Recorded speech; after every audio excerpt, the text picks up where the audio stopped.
Hi all, welcome to my channel. ఈరోజు నేను మునగాకు కరివేపాకు కారం ఎలా చేసుకోవాలో చూపిస్తున్నాను అండి. చాలామందికి తెలిసే ఉంటుంది. ఒక ఫ్రై ప్యాన్లో ఒక 2 స్పూన్లు మినప్పప్పు, 2 స్పూన్లు పచ్చెనపప్పు వేసి, తర్వాత 1 స్పూన్ ధనియాలు, జీలకర్ర వేసి ఫ్రై చేసుకోవాలి. సో ఈ మునగాకు కరివేపాకు చాలా మంచిది కదండి. స్కిన్కైనా, హెయిర్ గ్రోత్కైనా చాలా మంచిది. అండ్ కాల్షియం చాలా ఉంటుందండి మునగాకులో. డయాబెటిక్ వాళ్ళకి కూడా చాలా బాగుంటుంది. షుగర్ని కంట్రోల్లో ఉంచుతుంది.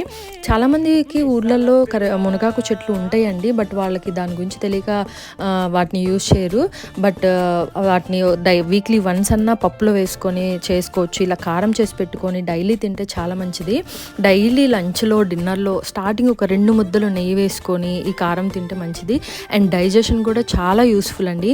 చిన్నపిల్లలకైనా, పెద్దవాళ్ళకైనా, ఎవరికైనా చాలా మంచిదండి.